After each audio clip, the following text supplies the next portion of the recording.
Make sure to be able to apply those concepts. Wait, is this recording? The entire screen? I don't know. Oh well, let's go. So, question 18, this is from your textbook.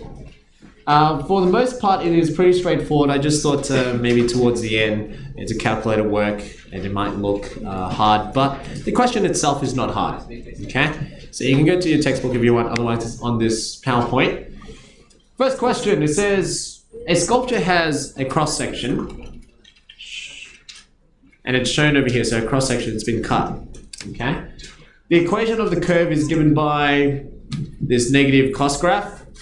You got cos of x on 3, negative 3, and it's plus 3. So you can read the transformations there to see this graph here. The domain is from negative 3 pi to 3 pi. All measurements are in meters. Find the maximum value of the function. So, if we have a look at this question, the very first part, find the maximum value of the function, and hence the height of the sculpture. So when you think about it, well, maximum value, what are they talking about? What is maximum value referring to in this equation? When you're saying maximum value, what is that referring to? What is that referring to? So if I'm looking at that diagram, I look at this equation, what am I trying to find? What is the question really asking?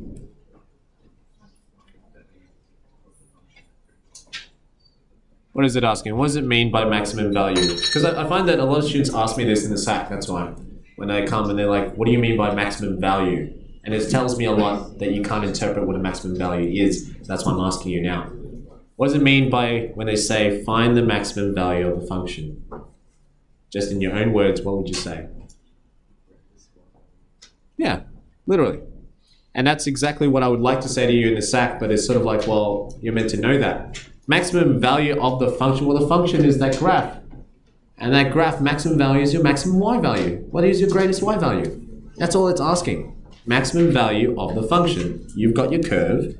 This is your curve. What's the maximum value? That represents your f, which is your y value. So they're asking, what is your maximum y value? So you're trying to find how high this graph is.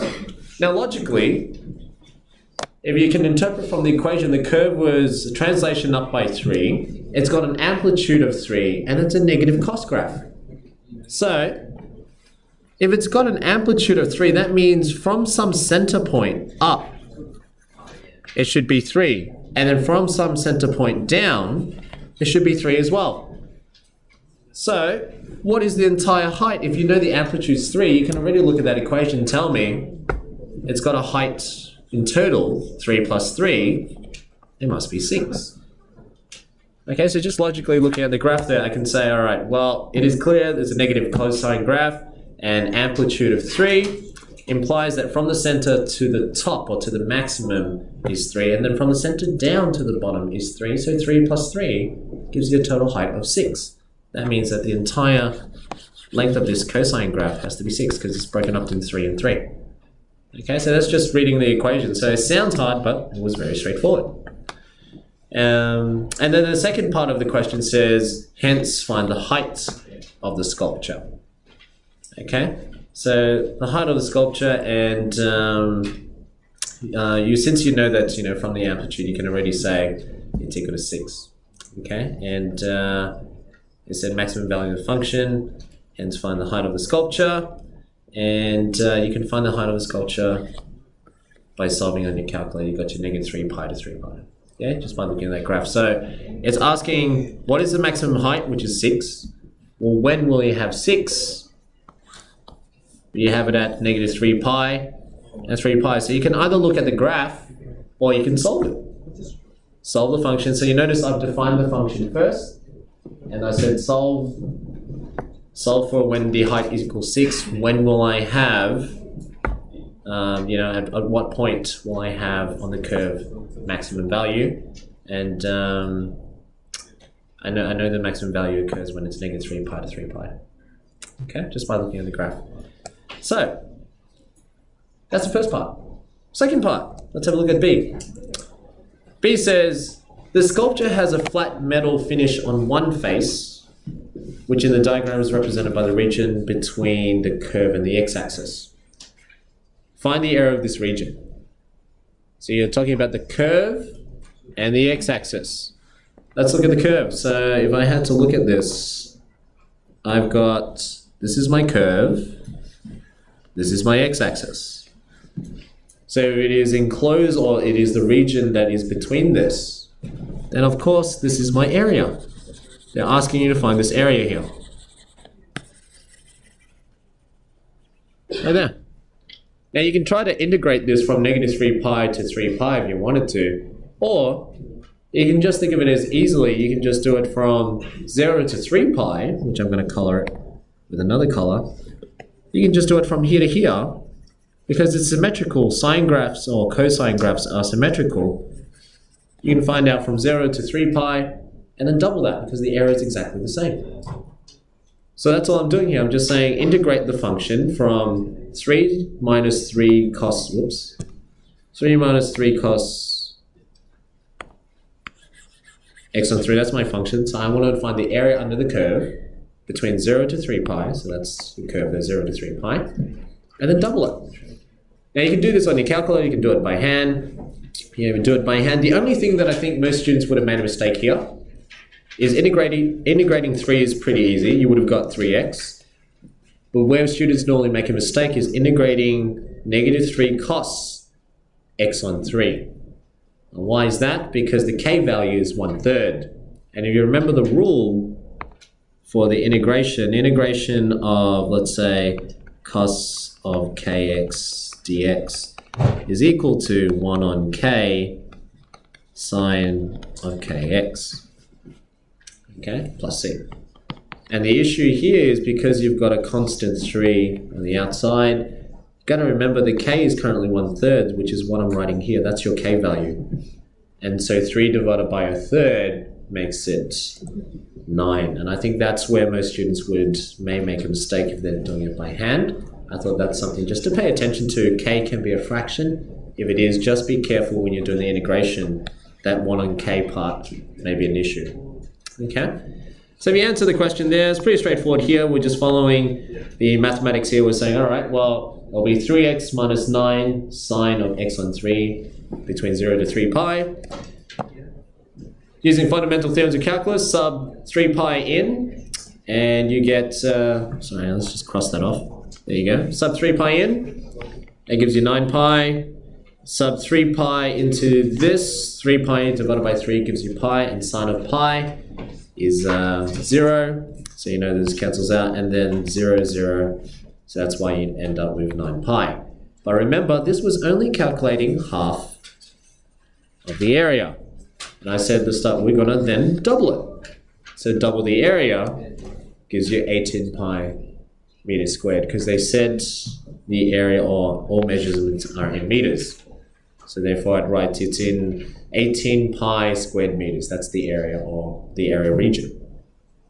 So far it's been pretty straightforward. A and B is pretty straightforward. I think it's now C where, you know, if you're doing it by hand, it might get a bit tricky. But so far the question's not hard. So it's all about interpretation. Application of integration is all about interpretation. Okay? So let's have a look at C. It tells you there is a strut that meets the right side of the curve at right angles and passes through the point 90. Okay, so you've got a point 90, it's just on the x-axis when x equals 9. And now it says find the equation of the normal to the curve. So now you have to use your calculus or knowledge from chapter 10. How do you find the normal? You want to find the normal equation at x equals a. Now, x equals a could be anywhere. I have no idea where a is, but the point is, at x equals a, there's this point, I've got a tangent, and I want the perpendicular, which is the normal. And they're asking you, what is this normal equation? That's what they're asking. So the first step is, well, you need to know what the gradient is. What is the gradient for the tangent? Okay, tangent line that has an mx plus c, you need to find the gradient. And if you remember from chapter 9 and chapter 10, I told you the gradient of your tangent line can be found by finding the derivative. So that should have been your first step answering this question. You should be saying, oh yeah, normal line has a linear equation y equals m2x plus c. Your goal is to find out those two.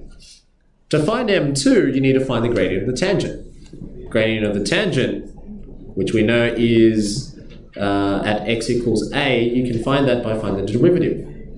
So I'm going to find the derivative at x equals a. Let's do that. Here we go. Derivative of your cosine function. So hopefully at this point you can do this. You can see that derivative of 3 is 0. Derivative of the inside is 1/3. Times the 3 cancels out to be 1. And derivative of cos is your negative sign, which is why you have sine of x on 3. Okay, so I'm just doing a very quick derivative of this function. Now at x equals a, that means that I can sub a back in. And what does that tell you? dy dx just tells you the gradient of your tangent. That's what we're doing. Find the derivative at a certain point. That is the gradient at that point. It's the gradient of your tangent line. So if I sub that in, that tells me one thing. This now tells me this is the gradient of your tangent line at x equals a. So if this is the gradient, this is m1, let's call that m1. Then to find m2, remember perpendicular lines, m1 times m2 needs to equal to -1. So therefore, m2 must equal to -1 over m1, which is why I have this. Okay, so now that tells me the gradient of your perpendicular line. So far I haven't done anything more extravagant than what we've learned so far. It's just the notation so far looks scary. You've got -1 over sine a on 3. It looks scary, but it isn't. You just found the gradient to your perpendicular line. So you got m2. You need to find c. That's the only thing you're missing right now. Yeah. Now you need a coordinate. You need some sort of point. You need an x and a y so that you can find out c. So the question is, where is your x and y going to come from? Well, they gave it to you from the start. They told you x equals a. So how do you find your y coordinate? If x equals a, on the curve, how do you find the y? Sub x equals a back into the equation to find your y coordinate. Now this is why it looks hard and it's difficult, just because of, you know, the notation, but the concept is very straightforward. You see, in terms of if I just rub everything off, all I'm saying is you got y equals mx plus c. That's the equation of your normal line. You found the gradients of the normal line here. So you already found that. That's good. To find out c, you need a coordinate. Now they already told you. X equals a, you need to know what y equals to. How do you do that? Sub it in here. This is what it says. It says y equals to 3 minus 3 cos of whatever x is. So that tells me now I've now got the coordinates x equals a, and if I sub a in, I get y equals 3 minus 3 cos of a 3 over 3. And so to answer the question now, I can find out c by substituting these coordinates in. I've got x, I've got a y, and I've got the gradient. I can sub it all into this my equals mx plus c to find out c. And that's the issue. You know, it looks hard, but it's not. It's just the fact that, you know, you got all these variables, not a number. That's why it looks hard. But the concept's straightforward. So, just moving all my ink away. Let's have a look at this. So we're going to sub all these into, we've got m2, which we found the gradient of the perpendicular line. We've got x, which is a, and we found out the y coordinate, which I've color-coded all in red for you. I want to find out c. So I'm going to substitute this here. I'm going to substitute x here. And I'm going to substitute gradient here to find c. So if I do that, this is what I'm going to get. So I literally just subbed y, which is this. I subbed it here. Y equals mx plus c. This is your m. I subbed it here. And this is your x. I've subbed here. I know it looks scary, but it isn't. It's the same concept. You've been doing this in year 9, year 10, year 11. Now, at this point here, you know, I'm just rearranging it. I'm just saying plus 1 over sine of a over 3 on both sides. That's all I'm doing there. So these two will cancel out. Times a, sorry. And I conveniently have this nice equation here. Okay, that's all I've done. So if you sort of getting confused with what I'm doing here, all I did was I took this and I put it over that side. Okay, now mathematically you don't just grab and put it across. I added that term. So I added the whole entire fraction onto the right hand side, which is right here. Okay, so that's why it just looks neater. That's all I did. And that just leaves me C. So C now tells me it is equal to this entire expression. Looks hard. It isn't. It just looks long. Okay? And therefore, to answer the question, y equals mx plus c. This is your m. mx plus, I found out c up here. That's my c. Yeah, that's all I did. I just did y equals mx plus c. Normally you get a number. It looks easier. It looks nicer. This equation, if you were doing this question in your textbook, it's just longer. It just has all these expressions in it. But the concept is the same. Okay, that's what I want you to take out of it. Because it is expected when you do your SAC or your exams, it is common to have that issue there. Okay? All right.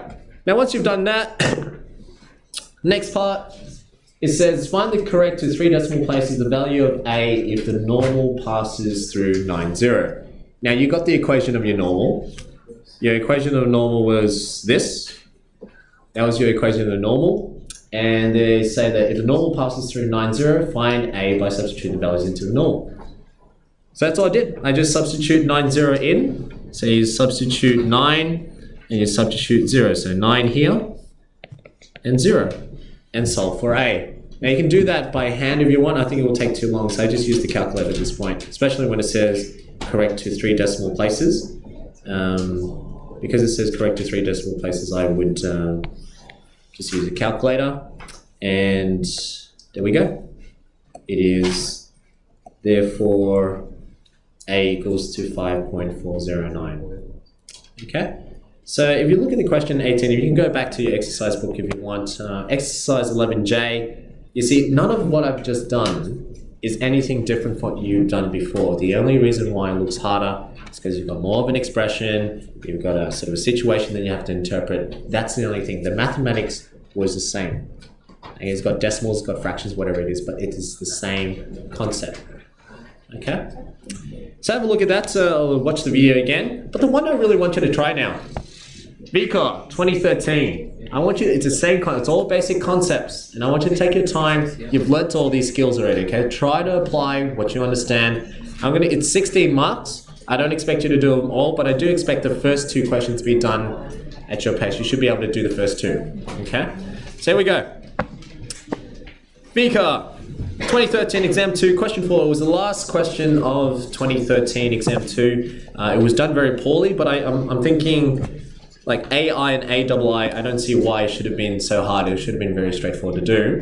So I want you to have a go at this. This is all chapter 11 just there. AI, AII is just a chapter 11, what you've just done with me just now. You should be able to do this question. Okay, so have a look. And the next page I'll show you the solutions, but I want you to do AI and AII for me. So that's 2 plus 3, that's 5 marks, times by 1.5, so give it about 8 minutes. Okay, it shouldn't take 8 minutes, but I'll give you about 8 minutes before I go through the solutions with you. Okay? Yes. Wow, so many questions already. Okay.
What's the formula?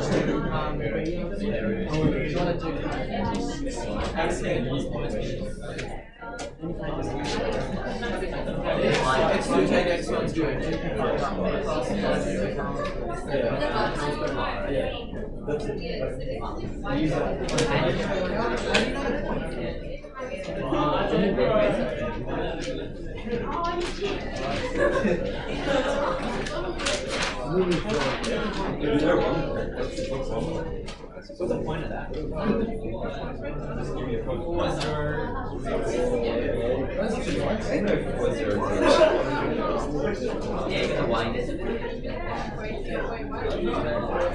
The distance between O and U.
So what do you let that equal?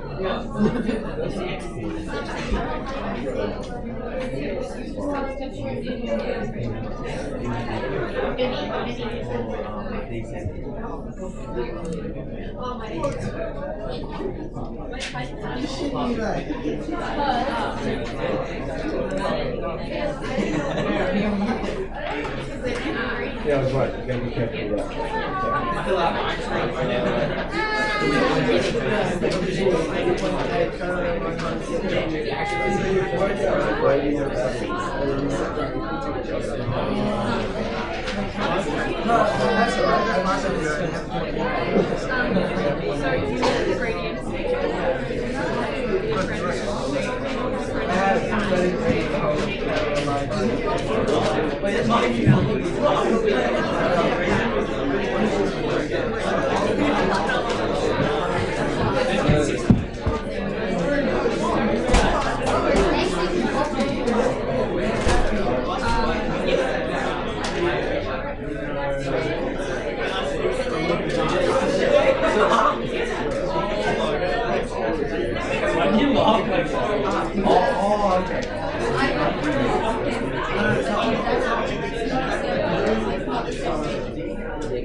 That's actually right.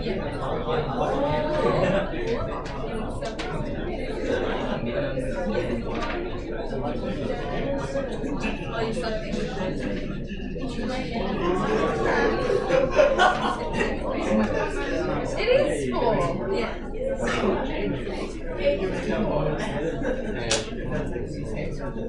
Yeah, you times 0 by 4 and then 16 minus 6, but I divided by 4 and then Yeah. That was the most.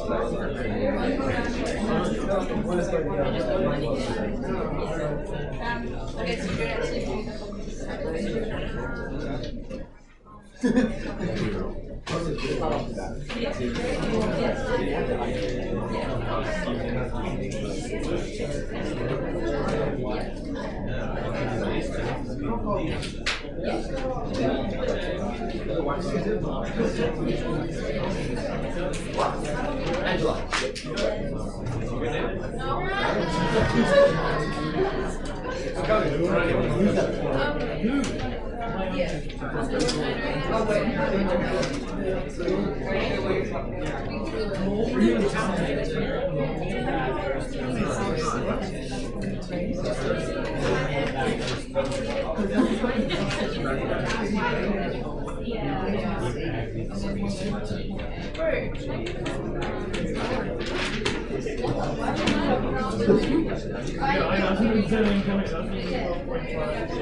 and it gets 4.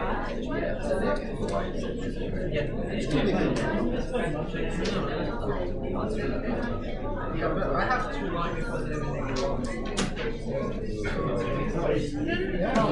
But it does help. Like plug in the side and like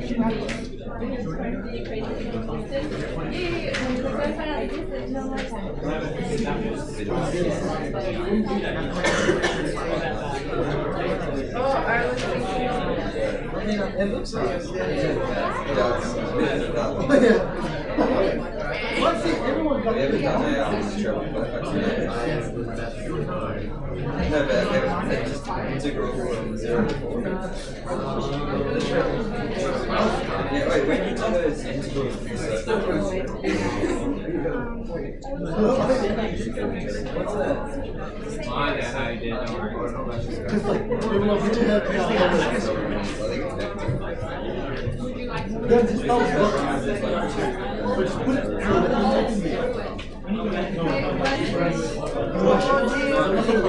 My partial the things are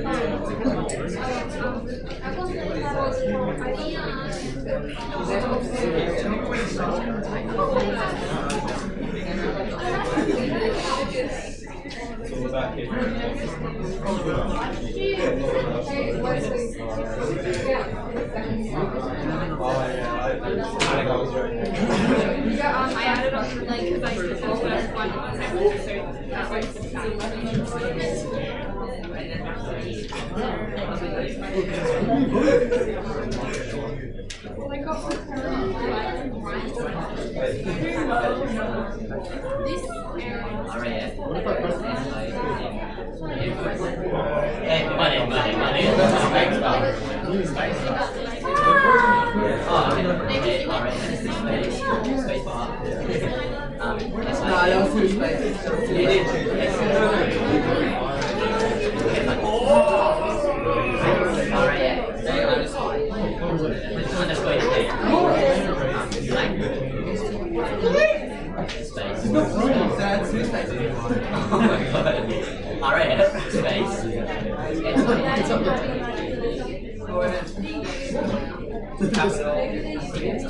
Capital.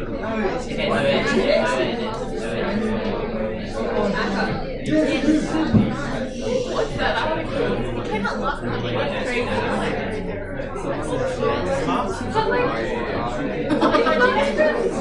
That's crazy.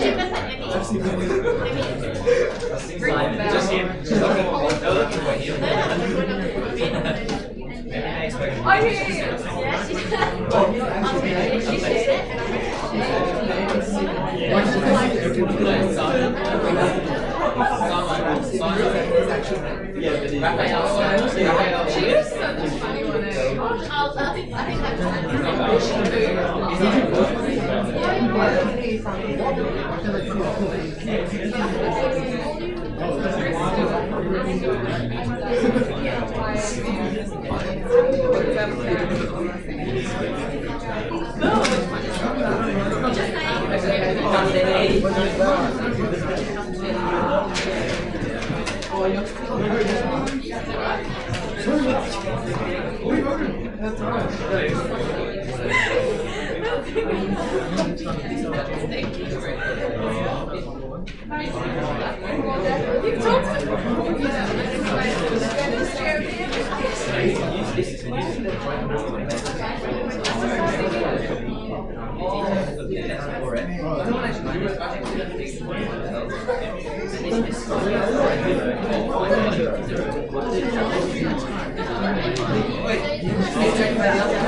Trent the man.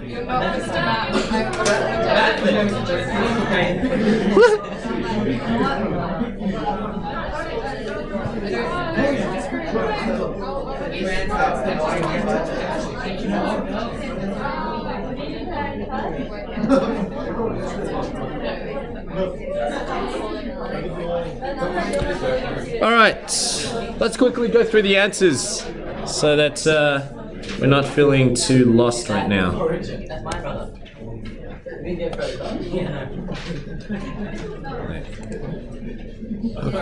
right, here we go. So, first one, Find the equation of the tangent to the graph of G at point A. So to find the gradient, the first thing you had to pick up on is that you had B and C, and it tells you that's your x-intercept and y-intercept. So if you found the x-intercept, y-intercept from this equation of the curve, you would have found out this is 4 and that's 4. Now the key part is they said the tangent to the graph is parallel to the segment BC. So that means BC, they both have the same gradient.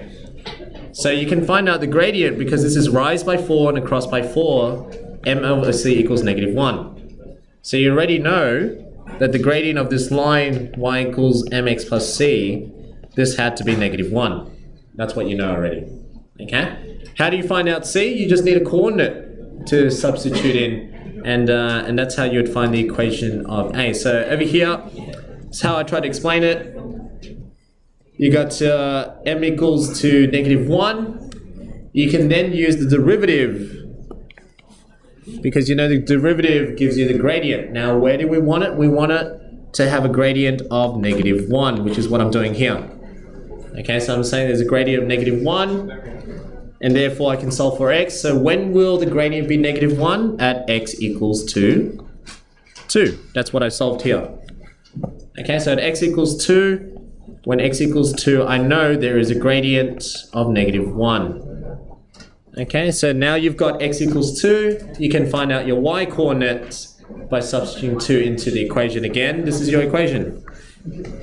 If you sub 2 and you get your y coordinates. So at 2, I can find out the y coordinate, which I found out here is 3. So I know at point A, it is 2, 3. And so therefore, once you've got the coordinate, you can then go back to the equation y equals mx plus c. You found out the gradient was -1, you got the coordinate 2, 3, sub it all in. Okay, and so you find out c equals 5, therefore your equation should be y equals -1x plus c. Now, as you can see, out of 2 marks, it was averaged on 1.1.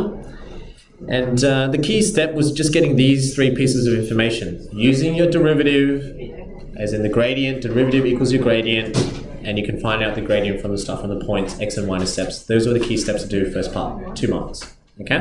Next one. Same thing, tangent. Sorry, I'll just get the curve up. Whoops. Next part is, it asks you to find the tangent. What was the question again? I forgot the question. What was the question? The question was the shaded region shown in the, okay. The shaded region, you got to be careful here with the graph. I think a lot of students would normally do, you know how I said area between curves, you take the top curve minus the lower curve, yeah?